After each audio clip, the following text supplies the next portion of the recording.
त्या शैक्षणिक संस्थेमध्ये लैंगिक शोषण झालं, त्या मुली किती लहान आहेत तुम्ही त्यांचं वय पहा. तुम्ही त्यांच्या पालकांची तक्रार तुमचे पोलीस घ्यायला तयार नाहीत, पोलिसांवर दबाव येत होता, याच्यावर का बोलत नाही तुम्ही? आणि म्हणून माझा सर्वोच्च न्यायालयावरती आमचा आक्षेप आहे आणि मोदींवरती आक्षेप आहे. जे मोदी बलात्कारांच्या प्रचाराला जातात हे गिरीश महाजन त्यांचेच हस्तक आहेत. गिरीश महाजन त्यांचेच हस्तक आहेत. फडणवीस त्यांचे हस्तक आहेत. जे प्रधानमंत्री 200 बलात्काराचे आरोप असलेला प्रज्वल रेवण्णाच्या प्रचाराला जातात, त्याला शाबासकी देतात, अशा प्रधानमंत्र्यांचे हस्तक आहेत सगळे हे महाराष्ट्रामध्ये बसलेले. तुम्ही गिरीश महाजनकडून काय अपेक्षा करताय?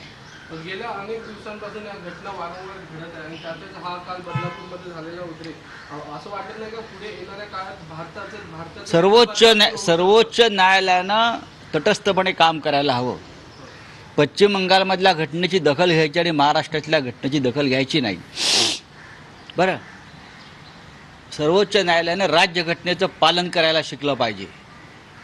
बांगलादेशमध्ये सर्वोच्च न्यायालयात थोडी लोक घुसले, उद्रेक झाला आणि सर्वोच्च न्यायालयात तोडफोड झाली आणि सर्वोच्च न्यायालयाच्या न्यायाधीशांना राजीनामा द्यावा लागला पब्लिक क्राय करून. यापासून हिंदुस्थानच्या न्यायव्यवस्थेनं, जनतेनं, प्रशासनानं काही गोष्टी शिकल्या पाहिजे. रत्नागिरी 24 न्यूज चॅनलला आताच सबस्क्राइब करा आणि शेअर करायला विसरू नका.